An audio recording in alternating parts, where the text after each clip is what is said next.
Hello everyone. આપણે આપણા last લેક્ચરની અંદર માનવ સંસાધન સંચાલનના લક્ષણો જોયેલા હતા. જે આખો ક્વેશ્ચન કમ્પ્લીટ નહોતો થયો એની અંદરના આપણે 6 કે 7 લક્ષણો છે એ જોયેલા હતા. તો આજે આપણે એના પછીનો એનો જે 8મો પોઈન્ટ છે પડકારરૂપ કાર્ય, તેનાથી શરૂઆત કરીશું. તો જોઈએ કે ભાઈ માનવ સંસાધન સંચાલનના લક્ષણોમાં તેને પડકારરૂપ કાર્ય એટલે કે ચેલેન્જ તરીકે કેવી રીતે લેવામાં આવે છે. માનવનો ગતિશીલ સ્વભાવ જોતાં માનવ સંસાધન સંચાલન એક પડકારરૂપ કામગીરી છે. માનવને પોતાના મનોભાવો, ઉર્મિઓ, લાગણીઓ હોય છે. તે જીવંત પ્રાણી છે. તેમની સાથે યંત્રવત વર્તી શકાતું નથી. યંત્રની માફક તેમની પાસેથી કામ કઢાવી શકાય નહીં. તેમની સાથે યુક્તિપૂર્વક, સારસંભાળપૂર્વક, વ્યવસ્થિત રીતે વર્તવું ખાસ જરૂરી બને છે. આમ માનવ સંસાધન સંચાલન એ અર્થમાં પડકારરૂપ કામગીરી છે કે તેમાં માત્ર માનવ સાથે વ્યવસ્થિત રીતે વર્તવાનું જ પૂરતું નથી, પરંતુ એક જીવંત પરિબળ તરીકે સામાજિક તંત્રનો વહીવટ કરવાનો હોય છે. હવે અહીંયા આપણને શું કીધેલું છે કે માનવ સંસાધન સંચાલનના લક્ષણો છે એ પડકારરૂપ કાર્ય શું કામે છે? કારણ કે માનવ સંસાધન સંચાલન છે એ એક જીવંત મનુષ્ય સાથે કરવાનું કાર્ય છે. એટલા માટે તે એક ચેલેન્જિંગ કાર્ય છે. ચેલેન્જિંગ કાર્ય શું કામે? કારણ કે આજે આપણે કોઈ પણ કાર્ય કોઈ મશીનરી પાસેથી કરાવવું હશે તો આપણી મશીનરી છે એ સ્ટાર્ટ કરી દેશું, અથવા તો એ મશીનરી છે જે ટેકનોલોજી બેઝડ હશે તો એ એનાથી શરૂ થઈ જશે. પણ જ્યારે કોઈ પણ કાર્ય છે કે જે મનુષ્ય પાસેથી કરાવવાનું હશે તો મનુષ્યની ઘણી લાગણીઓ હોય, એની ઉર્મિઓ હોય, એની ભાવનાઓને ઠેસ ના પહોંચે, આ બધી વસ્તુનું ધ્યાન રાખી અને મનુષ્ય પાસેથી કામ કરાવવું પડે છે. એટલા માટે માનવ સંસાધન સંચાલન છે એનું એક લક્ષણ એવું છે કે મનુષ્ય પાસેથી કામ કરાવવું તે એક પડકારરૂપ કાર્ય છે. એના પછીનો પોઈન્ટ આપેલો છે એક જ્ઞાનતંત્ર તરીકે. માનવ સંસાધન સંચાલનને એકમના જ્ઞાનતંત્ર તરીકે ઓળખી શકાય. જે રીતે શરીરમાં મગજ કે જ્ઞાનતંત્રનું સ્થાન છે તેવી જ રીતે એકમમાં માનવ સંસાધન સંચાલનનું સ્થાન છે. જેવી રીતે શરીરમાં જ્ઞાનતંત્ર એ કોઈ બાહ્ય ગૌણ લક્ષણ કે ગુણ નથી, તેવી જ રીતે એકમમાં માનવ સંસાધન સંચાલન એક જ્ઞાનતંત્ર તરીકે કોઈ બાહ્ય ગૌણ સહાયક તત્વ નથી. જ્ઞાનતંત્ર જે રીતે શરીરમાં રહેલ એક સંપૂર્ણ તત્વ તરીકે પ્રકૃતિદત્ત સ્વભાવગત રીતે શરીરના પ્રત્યેક કાર્ય સાથે સુસંગત રીતે સંકળાયેલ છે, તે જ રીતે એકમના માળખામાં માનવ સંસાધન સંચાલન સંકળાયેલ છે. જેવી રીતે શરીરમાંથી જ્ઞાનતંત્રને દૂર કરી શકાતું નથી, તેવી રીતે એકમમાંથી માનવ સંસાધન સંચાલન હટાવી શકાતું નથી. કારણ કે તે એકમની દરેક કામગીરીમાં પ્રત્યેક સ્થિતિએ સ્વભાવગત જ સંચાલનની પ્રક્રિયાનો એક સંકલિત હિસ્સો બની રહેલ છે. અહીંયા કીધેલું છે કે માનવ સંસાધન સંચાલન છે એ જ્ઞાનતંત્ર તરીકે. જ્ઞાનતંત્ર કોને કહેવાય? કે જે વસ્તુ આપણા શરીરમાં હોય છે જેને કોઈ પણ ટચ કર્યા વગર તે એનું કાર્ય છે જે ઇઝીલી ઓપરેટ કરી શકે છે. જેવી રીતે તમને અહીંયા આપેલું છે કે જેમ કે આપણા શરીરમાં મગજનું સ્થાન છે, તો મગજ છે એ જ્ઞાનતંત્ર છે. હરેક વ્યક્તિના શરીરની અંદર મગજ આવેલો હોય છે. બધાના શરીરમાં આવેલું મગજ છે જે અલગ અલગ રીતે કાર્ય કરતું હોય.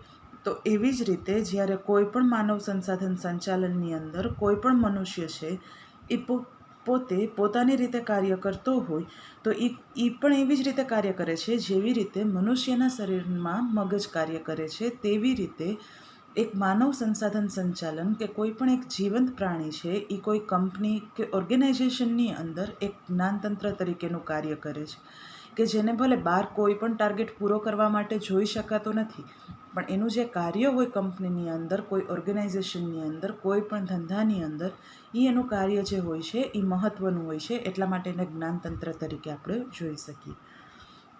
ત્યાર પછીનો પોઈન્ટ આપેલો છે વ્યાપકપણે પ્રસરેલું કાર્ય. માનવ સંસાધન સંચાલન માત્ર ઉદ્યોગ પૂરતું જ સીમિત નથી. તેની આવશ્યકતા અને ઉપયોગિતા સરકારી ક્ષેત્રે, લશ્કરી ક્ષેત્રે, રમતગમત ક્ષેત્રે, દરેક ક્ષેત્રે રહેલી છે. ધાર્મિક ક્ષેત્રને પણ તેમાંથી બાકાત રાખી શકાય નહીં. તે દરેક કામગીરીમાં, કાર્ય વિસ્તારોમાં વ્યાપકપણે ફેલાયેલું છે. વિશાળ ઔદ્યોગિક, વાણિજ્યિક એકમોમાં માનવ સંસાધન સંચાલન વિભાગ અલગ રાખવામાં આવે છે. જે એકમના માનવ સંસાધન સંચાલન લોકોનું સંચાલન કરતા, લોકોને વિવિધ કામગીરી સોંપતા અને નિષ્ણાંતો તરીકે ધંધાકીય ક્ષેત્રે રોકાયેલા દરેક સાથે વ્યાપકપણે સંકળાયેલું કે પ્રસરેલું કાર્ય છે. વ્યાપકપણે પ્રસરેલું કાર્ય કોને કહેવાય? કે માનવ સંસાધન સંચાલન છે એ કોઈ પણ લિમિટેડ કંપનીની અંદર કે કોઈ પણ લિમિટેડ બિઝનેસની અંદર જ રાખવામાં નથી આવતું. પણ માનવ સંસાધન સંચાલન છે એ વિશાળ ક્ષેત્રે, જેટલા પણ ક્ષેત્રમાં લોકો પોતાનો બિઝનેસ કરે છે, લોકોની પોતાની કંપની હોય, એ બધા જ ક્ષેત્રની અંદર માનવ સંસાધન સંચાલન છે એ રાખવામાં આવેલું હોય છે. એના માટે અહીંયા કીધેલું છે કે જો સરકારી ક્ષેત્ર હોય તો પણ માનવ સંસાધન સંચાલનની જરૂર પડે, લશ્કરી ક્ષેત્રે જરૂર પડે, રમતગમત ક્ષેત્રે જરૂર પડે. આ બધા ક્ષેત્રો સિવાય કોઈ પણ ધાર્મિક ક્ષેત્રમાંથી પણ આપણે માનવ સંસાધન સંચાલનને બાકાત રાખી શકતા નથી. ત્યાર પછીનો પોઈન્ટ છે સર્વવ્યાપી પ્રક્રિયા. જ્યાં કર્મચારી સંબંધિત હોય તેવી દરેક જગ્યાઓમાં માનવ સંસાધન સંચાલનની કામગીરી સંબંધિત બને છે. સંચાલનના કોઈ પણ વિભાગ, સપાટી કે કાર્યોમાં કર્મચારી જોડાય છે. તેથી સમગ્ર સંચાલનમાં માનવ સંસાધન સંચાલનની પ્રવૃત્તિ વ્યાપી ગયેલી જોવા મળે છે. માનવ સંસાધન સંચાલન જૂથ પ્રવૃત્તિનો અતૂટ હિસ્સો છે અને જૂથ પ્રવૃત્તિ એકમની કામગીરીને સંકલિત કરી વિકાસ તરફ દોરી જાય છે. વિવિધ ક્ષેત્રો વચ્ચેની સંચાલકીય ગતિશીલતા સર્વવ્યાપક અને સાર્વત્રિક હોય છે. સૌથી પહેલાં આ લક્ષણની અંદર કીધેલું છે સર્વવ્યાપી પ્રક્રિયા, એટલે કે હરેક જગ્યાએ માનવ સંસાધનની પ્રક્રિયા છે તે, અને એના સિવાય આપેલું છે જૂથ પ્રવૃત્તિ. તો માનવ સંસાધન સંચાલનની જે પ્રક્રિયા છે એ હરેક જગ્યાએ આપણને ખબર છે કે કોઈ પણ કંપનીની અંદર 3 અલગ અલગ લેવલમાં કર્મચારીઓ કાર્ય કરતા હોય છે.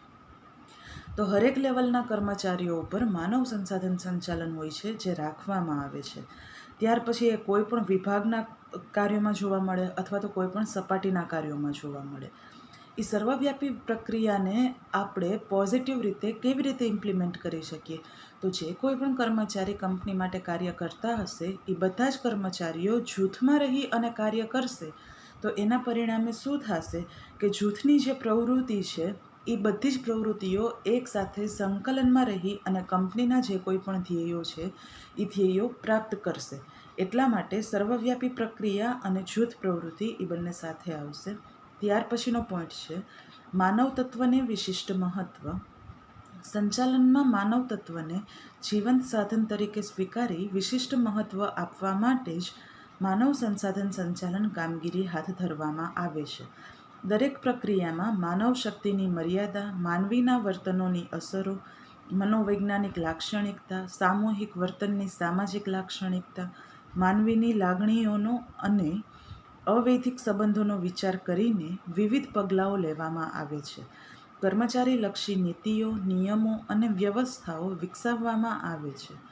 માનવીય તત્વને ધ્યાનમાં રાખીને જ બઢતી, તાલીમ, અપકર્ષ કે છટણી જેવી પ્રક્રિયાઓ અપનાવાય છે. અહીંયા આના પોઈન્ટમાં આપણને કીધેલું છે કે માનવ તત્વને વિશિષ્ટ મહત્ત્વ આપવામાં આવે છે. માનવ તત્વને વિશિષ્ટ મહત્ત્વ કઈ રીતે આપવામાં આવે? જેમ કે તમે સમજી લ્યો કે તમારે કોઈ પણ કાર્ય છે જે કમ્પ્યુટર પાસેથી કરાવવાનું છે, તો તમે કમ્પ્યુટરને કન્ટિન્યુ 2 કે 3 કલાક છે એ ઓપરેટ કરશો તો તમારું કાર્ય છે એ પૂર્ણ થઈ જશે. પણ આજે એનાથી ઓપોઝિટ કોઈ પણ કર્મચારી છે કે કોઈ પણ જીવંત મનુષ્ય છે એ કન્ટિન્યુઅસલી 2 થી 3 કલાક કાર્ય કરશે તો ત્યાર પછી એ વ્યક્તિની માનસિક સંતુલનતા છે એ જોવામાં આવે. વ્યક્તિ છે એ પોતાના કાર્યથી કંટાળી જાય છે. કદાચ એવું પણ થાય કે એના પછીનું જે કાર્ય છે એ વધારે સારી રીતે કે એક્યુરેટ રીતે કરી ન શકે. એટલા માટે માનવ સંસાધન સંચાલનના લક્ષણોની અંદર માનવ તત્વને વિશિષ્ટ મહત્ત્વ આપવામાં આવે કે કોઈ કર્મચારી છે તો એની લાક્ષણિકતા શું છે, એ કઈ રીતે સારામાં સારી રીતે કાર્ય કરી શકશે, એના મનોવૈજ્ઞાનિક લક્ષણો શું છે. આજે કોઈ કર્મચારી છે તો એ સામાજિક રીતે અથવા તો કંપનીના બીજા કર્મચારીઓ સાથે કેવી રીતે વર્તે છે, એનાથી બીજા કર્મચારીઓ શું શીખી શકશે. આ બધી વસ્તુનું ધ્યાન જેમાં રાખવામાં આવે તેને એટલા માટે માનવ સંસાધન સંચાલનની અંદર માનવ તત્વને વિશિષ્ટ મહત્ત્વ આપવામાં આવ્યું છે.